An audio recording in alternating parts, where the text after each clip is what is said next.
He's in the Middle East, well aware the entire region could descend into war. Time is short, the stakes are high. The price for failure is more than any one of us wants to pay. But former Israeli Prime Minister Shimon Peres says war is out of the question. As is anything resembling the return of law and order. Andrew Bell, 10 News. Olympic swimming sensation Liesl Jones has starred in a welcome home party at her Redcliffe school. The 15-year-old's young friends all eager to get their hands on her silver medal. Back at school, and Australia's newest sweetheart of the pool, 15-year-old Liesl Jones, is free to be just another giggling teenage girl. Yeah, she's missed a lot. Got to catch up on the gossip. Among friends at Redcliffe's Southern Cross College, it was her Olympic silver medal that was the main attraction. The Year 10 student guest of honour at a special welcome home reception. We couldn't be more pleased for you, and we're certainly very, very proud for you to be a member of the Southern Cross Catholic College community. Liesl shot to fame after winning silver in the 100-metre breaststroke at the Sydney Games, an event she had been training for 12 years. What she wasn't prepared for was the public adulation that comes with achieving such a personal dream. When everyone knows your name, I think it's really amazing. Everyone's like, oh, Liesl, Liesl, you're like, yeah. And it's like, oh my God, how they know who I am. She has starred in ticker tape parades across the country, but it's the company she was keeping at the Athletes' Village which has made her the envy of her peers. The village was really fun when you walk down the street and say, oh, hi Pat Rafter or hi Leighton Hewitt. I think that's really good. Today it was her turn to pay homage. And I'd actually like to thank all your support from this school. I think it's been absolutely tremendous, and I probably couldn't have done it without you. Thanks. And there's no rest for Australia's newest swimming sensation. Liesl is off to Melbourne tomorrow to contest the Australian short course titles. Lisa Goddard Rolls, 10 News. Brisbane Paralympic fans have lined city streets for a glimpse of the torch on the last leg of its journey before Sydney. Hundreds packed the Queen Street Mall for the lighting of the cauldron. The flame touched down from Darwin early this morning. Brisbane, the last stop of its 5-day journey around Australia. It's strapped into a seat in the rear of the aircraft, as a passenger would be. 20 torchbearers eagerly awaited its arrival at Eagle Farm and were soon off towards the city along streets lined with fans. Go, Willie, go, Willie, go, go, go! Willie Prince has been in a wheelchair most of his life. He's competed for Queensland in shot put and discus, but today he represented Aboriginal people with disabilities. I felt awesome, man.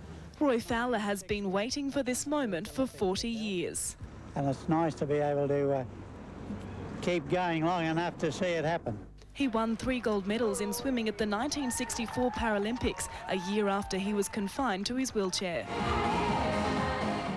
Up ahead, hundreds filled Queen Street Mall. Even after the hype of the Olympics, everybody was there to celebrate. I'm really, really impressed with the people of Brisbane.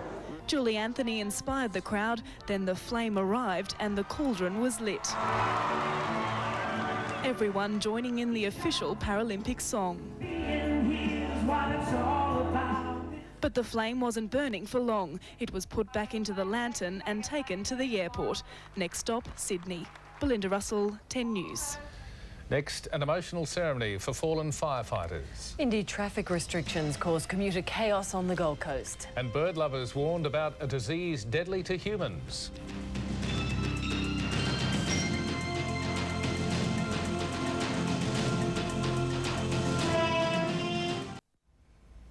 You're back with 10 News. Gold Coast Indy traffic restrictions have brought a chaotic day for motorists.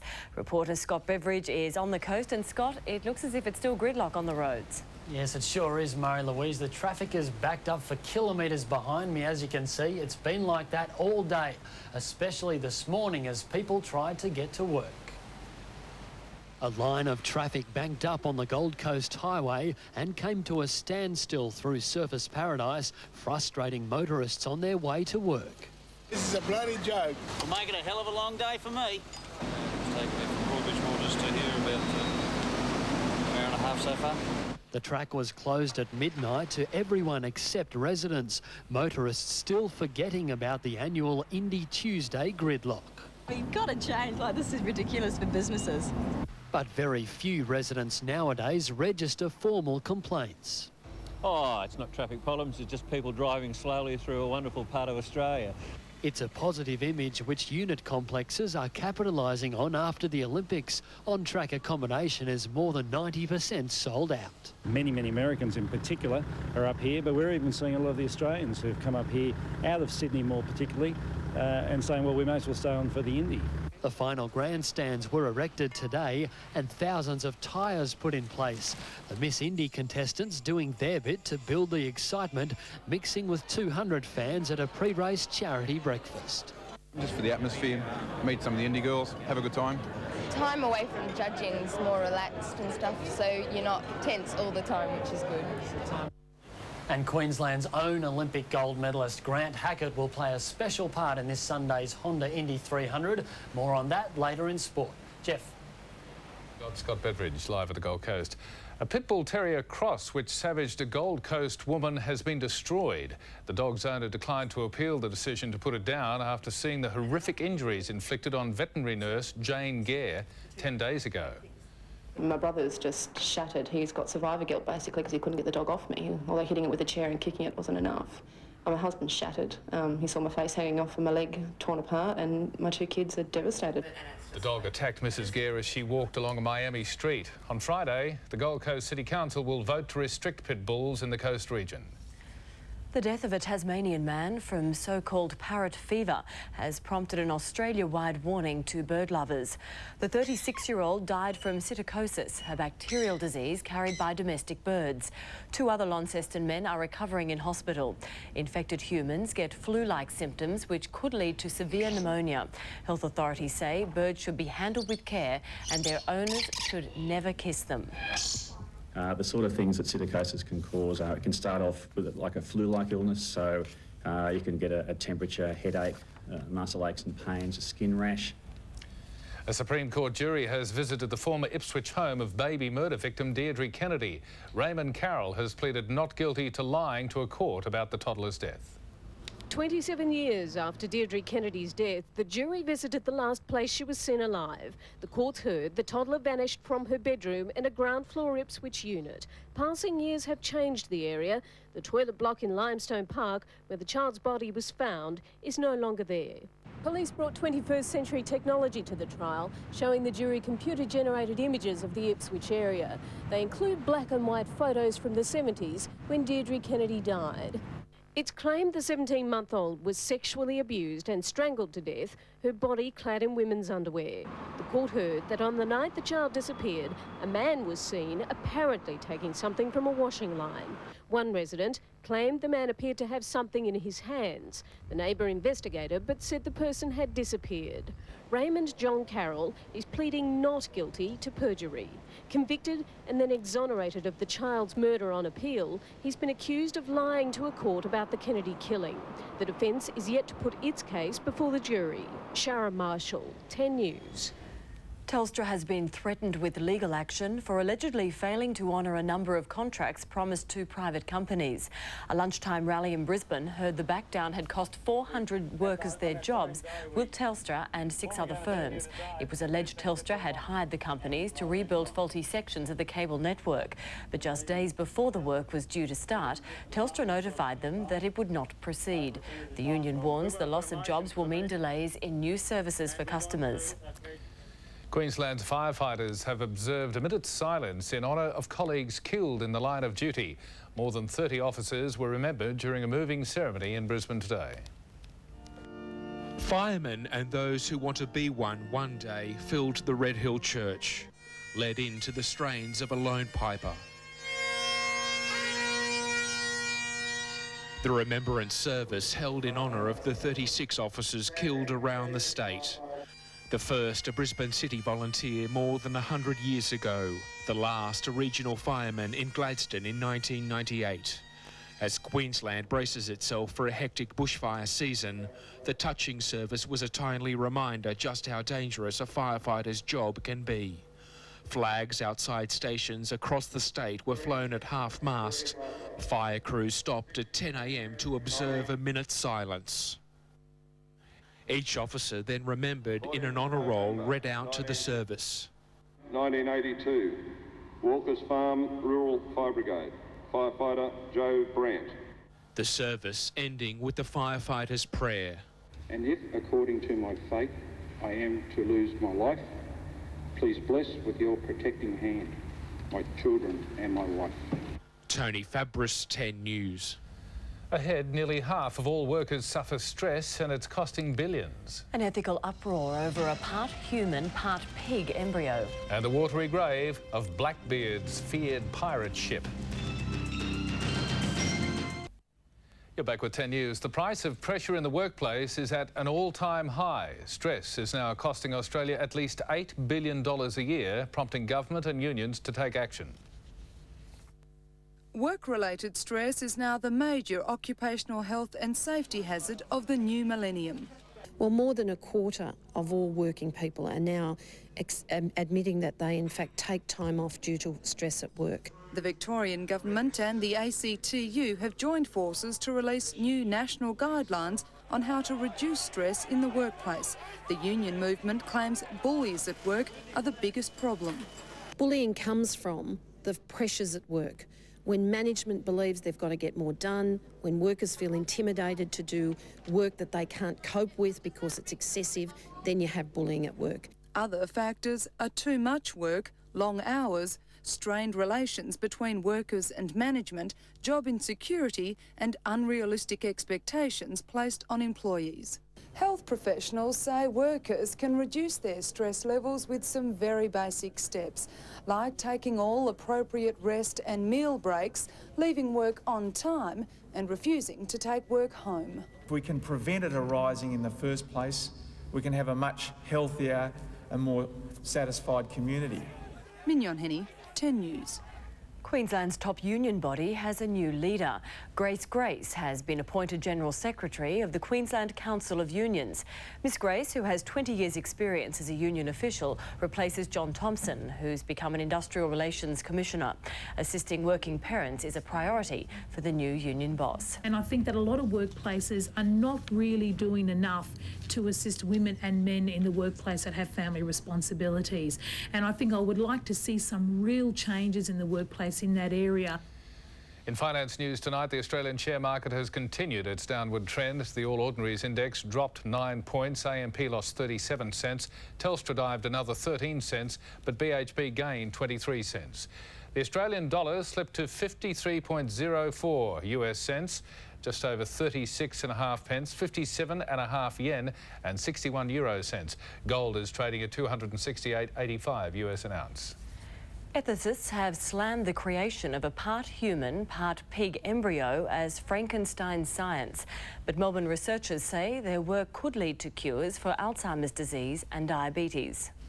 Australian scientists have led the way in the high-tech field of therapeutic cloning in the hope of finding cures for a range of devastating illnesses. Now it's been revealed Melbourne researchers have gone one step further, growing human cells inside the egg of a pig. It's hoped such cell therapies could eventually revolutionise medicine. We could be looking at curing Parkinson's disease, Alzheimer's disease, spinal cord injury, diabetes, a range of currently incurable diseases. In the experiment, scientists removed the contents of a pig's ovum, replacing it with the nucleus of a human cell. The hybrid embryo was then grown to the 32-cell stage over about a week. And everything from there on was discarded and the experiments were never followed up. But the trial has outraged medical ethicists who've labelled it Frankenstein science. It's one of the most repugnant, most offensive things that you could do in terms of the treatment of human beings, to combine a human being with an animal. Dr Mountford says the hybrid embryo would never have grown to full term. Oh, it's an outrageous prospect, and it's an outrageous suggestion that you could achieve that. It has nothing to do with what we're trying to achieve. Dr Mountford says his company is now looking at other ways to develop new cells. He hopes federal and state governments won't block research with such enormous potential.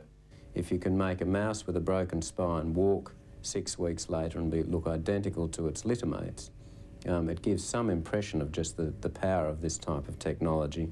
Stephanie Taylor, 10 News. Divers have found the wreck of one of the most feared pirate ships of the Caribbean. They're now recovering booty plundered by Captain Blackbeard. Divers are collecting treasure off America's east coast. It sits just 2.5 kilometres out to sea. This is the anchor of Blackbeard's ship, Queen Anne's Revenge. The ship's entire wreckage lies in 8 metres of water off North Carolina's coast, almost 3 centuries after it sank.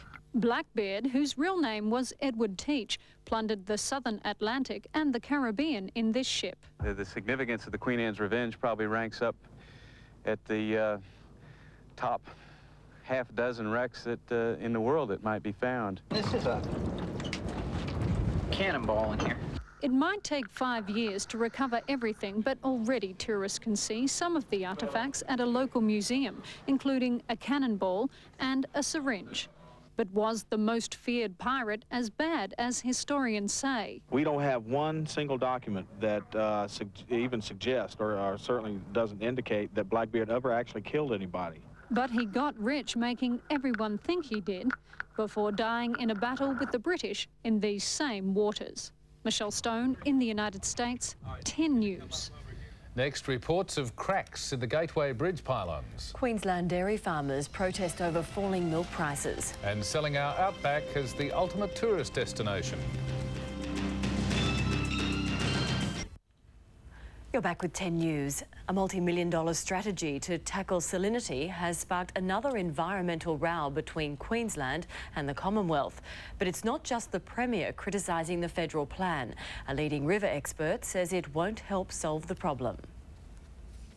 $700 million over 7 years. John Howard's new package aimed at stopping the widespread salination causing havoc in our waterways. This amount of money will achieve some practical real outcomes and real improvements. But not everyone agrees it will make a difference. I don't think so, no. 20 water catchment areas will be targeted to begin with, including 5 in Queensland. Canberra is counting on the states matching the funding, but Peter Beattie wasn't in a generous mood getting early details of the strategy via the media. Well, it does have a whiff of a stunt about it. What happens if one of the states doesn't come on board? They must be experts in rapid reading. Queensland's already been at odds with the Howard government over tree clearing. The track record of the Commonwealth in these matters has been nothing short of appalling. But the Prime Minister says consulting Queensland any earlier wouldn't have helped. They can make an input, but I mean realistically, that would be, I've got to say, a recipe for slowing the whole thing down. With decades of experience studying Australia's land and water quality, Eric Rolls isn't convinced this new plan is the answer. Don't rejoice too deeply because there is far, far more to do than any government is contemplating. He says stopping the farming practice of flood irrigation should be the first step. Kathy Border, 10 News. Struggling dairy farmers have protested outside 5 Queensland Woolworths stores over milk prices. Most of them say they're going broke. Dozens of families travelled from their Sunshine Coast hinterland farms to send a message to Woolworths. They say the supermarket giant is buying and selling its milk too cheaply, leaving farmers with very little return for their work. We might as well give them this milk because it's worth nothing. Oh, I spilled it. It's only spilled milk and it's worth nothing. It's not worth anything to the farmers. More than 200 Queensland dairy farms have folded since the industry's deregulation in July. The remaining 1,400 dairymen say they want Woolworths and other large companies to consider the farmers when negotiating milk prices. Until then, we want you to buy the Queensland dairy farmers or Paul's Milk branded products. That is the only way we can sustain an industry in Queensland. Protests were today held in Caloundra, Gympie, Kingaroy, Atherton and Toowoomba. Sunshine Coast MPs Peter Wellington and Joan Sheldon offered their support. We would like, as a coalition, to legislate so that farmers can form their own cooperative, so they can literally have control of the milk from the farm to the shop. The only reason Woolworths are so powerful is because they have a major monopoly in Australia. Dairy farmers say they will continue to protest in front of Woolworths and other large supermarket chains across the state. Paul Kennedy, 10 News. Cracks in a pylon of the Gateway Bridge have been dismissed as normal expansion in the concrete. Fishermen reported the cracking, but the Main Roads Department says the surface marks have been there for 16 years and are regularly monitored. They've become no wider, and the department says there is no safety or structural problem. Engineers have just completed a month-long examination of the bridge. Plasma-powered music speakers and smart cards that work on face identification are the latest inventions from Queensland's engineering students. They're putting their books and theories into practice to prove they do work. Music from a flame. Unusual, but think about lightning and the noise from it. That's the principle behind these plasma music speakers designed by QUT students for their engineering expo. And why would you want music from a flame? The sound is coming from a point source, so it radiates 360 degrees, and I think there's less distortion than conventional cone-type speakers. There's also a flight simulator, not new perhaps, but this one costs $7,000 as against the normal going price of $75,000 and upwards. There's a 3D imaging device, a solar-powered water purifier, and the smart card that identifies voices and faces for ATM machines or security purposes. If you've got magnetic cards and keys, passwords and pins, I mean, they can be forgotten or lost, etc., or stolen. Whereas a biometric, you can't steal someone's facial features or how they speak. In tests, the card has less than 0.2% error rate. Perhaps we should use it here. The students' work is to be judged for their final year results. It's to show the community really what students do, what the whole engineering sector is all about, how we can take our books and our numbers and produce real results with it. Mark Sulo, 10 News. The world-famous Harlem Gospel Choir has brought its unique blend of spiritual jazz and blues to the heart of Brisbane. The singers' music was soul food for lunchtime crowds in the Queen Street Mall. Every time I feel the spirit moving in my heart, I will pray. The performance, a sneak preview of what to expect when the choir makes its Australian debut at the Brisbane Festival next Tuesday. Stunning images of outback Queensland may make you want to change your next holiday destination. Camera crews have just spent 30 days on a spectacular outback film shoot to help sell the West.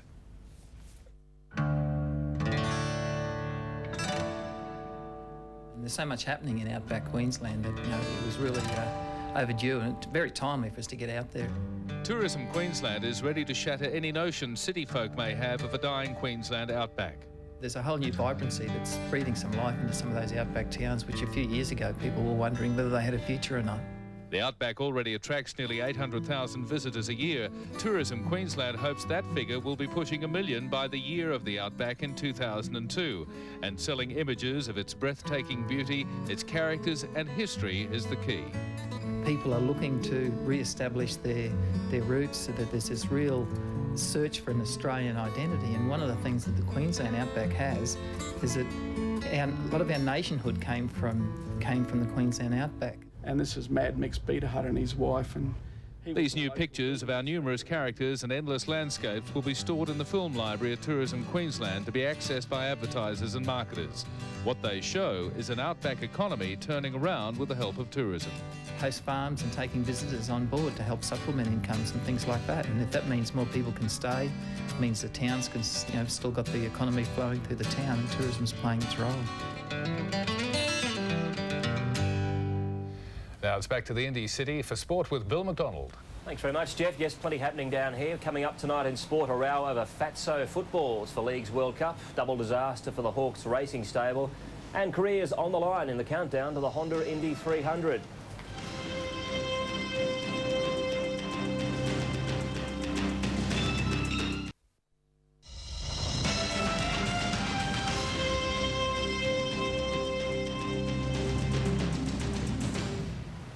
And it's great to have you with us for 10 Sport. Jason Bright and Mark Blundell may be worlds apart in driving experience, but both will be racing for their careers in Sunday's Honda Indy 300. Bright to launch one and Blundell to save his, fearing mechanical failure may have ruined more than just this season. Season 2000 has been so miserable for 34-year-old Blundell, he'll part company with PacWest Racing at the end of it. In 8 races, he's failed to finish. The frustrating part is that it's largely been due to the unreliability of the package beneath him.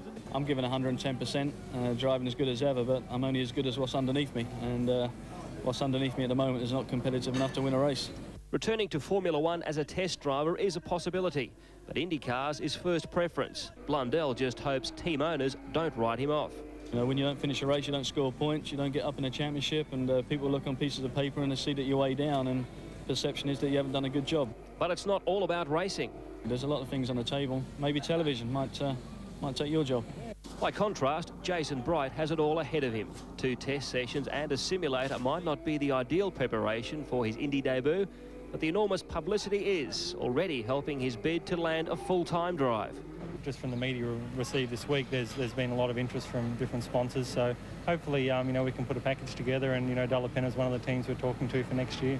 As Brazilian driver Tony Kanaan clocked some early kilometres on the beach circuit, yet another honour for Olympic 1500-metre gold medalist and revhead Grant Hackett, Indy Grand Marshal for the 10th anniversary race. He loves motorsport, that's well documented, so it really didn't come down to, in the end, being a difficult choice at all.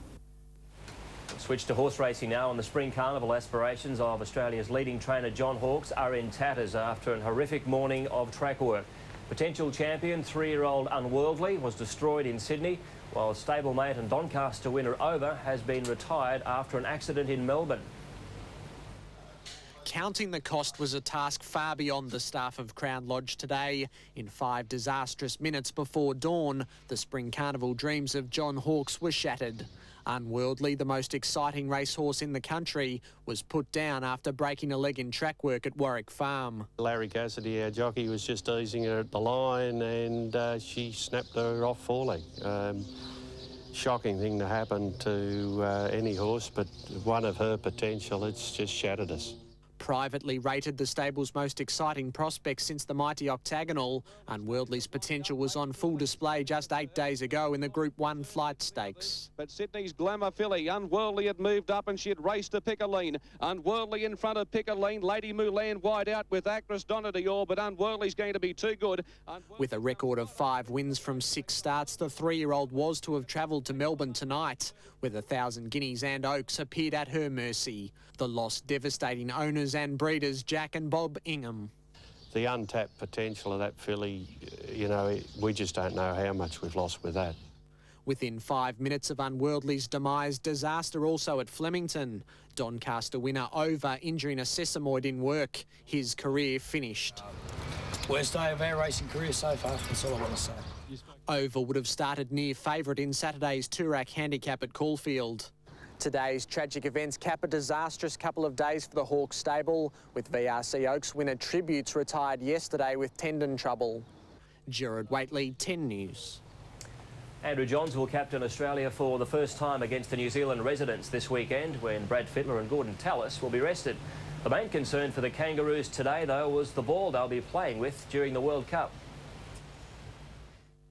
They call it the Fatso ball, yet it's anything but cute and cuddly. Indeed, the ARL is concerned this English-designed ball could hamper the free-flowing style of the Kangaroos during this month's World Cup. While Aussie goal kicker Matt Rogers says it's made for kicking, he's concerned it could hinder the ball skills of some teammates. I was talking to a few of the boys, maybe the Poms have looked at our side and saw what guys like Brian Fletcher and Robbie Kearns can do with the ball in one hand, so they've made it a bit fatter, so that makes it a bit harder for them maybe, I don't know. But yeah, it's a very strange looking rugby league ball, but if we have to win with this one, then we'll do it.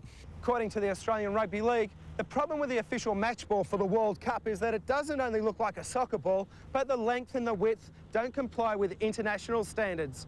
While the ARL might be unhappy, the Australian team isn't allowing the design of the ball to become an issue in the build-up to their World Cup title defence. I think if we can just train with them for the next few weeks, I'm sure we'll get used to them. And every team's got to play at the same ball, so I don't think anyone's going to be disadvantaged or advantaged by it.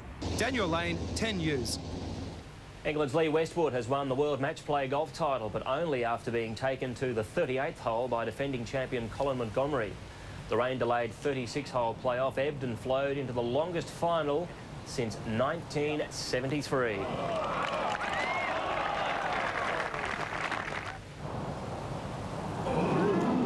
On On the 35th hole, with the match squared, Westwood saved his hopes by stroking in a long birdie putt to keep the scores locked. It was still that way after the last hole, forcing the decider into sudden death. A 5-metre birdie putt ensuring the Englishman's first title in the match play.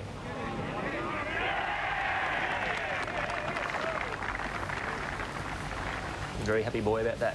That's all the sport for now. Don't forget we've got some more driver arrivals actually coming in tonight. We've got Paul Tracy and Jill DeFerrin, the series leader at the moment. You'll be able to catch up with them on Sports Tonight later this evening. I'll catch you down here tomorrow night at the same time. Jeff. OK, Bill, thanks. No thunderstorms tonight, but possibly some showers. Claire Blake has the weather next. And Queensland winning the battle for big bucks in the movie business.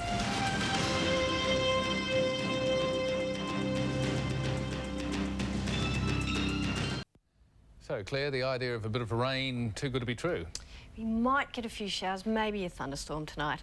At the moment, it's looking a bit gloomy outside. 22 degrees, quite a northerly coming in, blowing at 25 kilometres per hour. So there is a change moving in. And above average today in Brisbane, 3 above actually with 29. And we got there before 11 a.m. this morning. The low last night was 2 above average. Logan had 29 today, as well as Redcliffe, just under with 28. And in Southport, 24, 27 in Tewantin. The real hotspots around the southeast were, of course, Ipswich, 34. And Toowoomba with 31. And there are plenty of high temperatures around the state. The interior was pretty scorched again today. The high was 39 in Richmond. The coastal centres kept to about 29, except for Rockhampton with 33 today. And nowhere in Queensland went down to single figures last night. 11 in Atherton was as low as we went. While things are tinder dry, there's still some clouds starting to move through. A surface trough is putting that long stretch of cloud between northern New South Wales and the north of WA.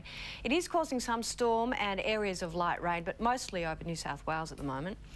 And with the high moving towards the Bight and a front moving north along our coast, we just might be lucky to trigger a few storms and some showers in coastal areas and the adjacent inland. But by tomorrow, it'll be up on the central coast and things will become milder for us then as the southeasterlies return. And tomorrow, patches of rain in several places, possible showers in our area up through the interior and into the Gulf. Only a slight chance in southern Victoria and Tassie's wet coast, and a couple of possibilities in the west. Perth may have a shower or two, same for Melbourne, but becoming fine. The best spot to be looks like Cairns tomorrow, fine and 30. Mostly fine if you're heading to Sydney or Canberra tomorrow. For Queensland, the band of showers and storms will contract up to the Capricornia area late tomorrow. It is going to be hot over the interior again tomorrow with light, moderate northeast to northwest winds. The far west will have some cooler southerlies and very high fire danger in most areas again tomorrow. But much cooler for the southeast corner, Ipswich and Gympie, both under 30 tomorrow, 26 in Southport, 28 for Tewantin, and some gusty winds along the coast tomorrow as well. Some possible storms, showers on the Sunshine Coast overnight. Tomorrow's going to be a fair bit cooler than today, staying fine with some gusty southeast winds, 21 to 28 for the range tomorrow. And a warm night on the Gold Coast for Indy looming, cloud increasing with possible showers and storms. Fine and cooler tomorrow with some fresh and gusty southeast winds, 20 to 26 there. And a strong wind warning on Moreton Bay tonight and tomorrow. Wind shifting southeast overnight at 15 to 25 knots, and then between 20 and 30 knots. Seas up to 2 metres in the Western Bay, and you might get a shower there this evening as well. We might get a shower or storm in Brisbane tonight as the wind shifts southeast. Back to fine for tomorrow, but cooler and windy. We're looking at a top of 27, 18 tonight. And the cooler temperatures remain through the rest of the week, fine and mid to late 20s. Then from Sunday, the days slip back to around about 25 degrees, but staying mostly sunny. So we're still hoping for the big, wet Marie-Louise. Looks that way, Claire, thanks. Finally, Queensland is reaping the rewards of a booming film and television industry. The bounty from one production company alone, an estimated $180 million. The Gold Coast hinterland one day, Rome the next. It's Queensland's diversity that's attracting big-name production companies and big bucks. Don't have to be in Hollywood. It's a great place to make things. The Coot Hayes production team is busy shooting 3 shows around Coomera and Mount Tambourine, Beastmaster, Spartacus and The Lost World. Following its success on US cable television, The Lost World is in production of its 2nd series. The story based on Sir Arthur Conan Doyle's classic adventure tale. We get lost effectively. We go up in a hot air balloon and we become stranded. Down the road, Coomera bushland has been transformed into a Roman battlefield for the Spartacus set, and the actors are loving it. Once I came here and I embraced Australia, it's going to be hard to rip me out of this place. It's wonderful. We've got great locations, we've got very highly skilled crew, and we have a reputation for getting things done on time, on budget. And Queensland is set to reap the rewards thanks to the efforts of the Pacific Film and Television Commission. The economic impact of all three productions is estimated to be around $180 million. Georgina Lewis, 10 News. And that is 10 News for now. Sandra Sully will have the late news at 11:30. And we're back tomorrow, first at 5. Until then, good night. Good night.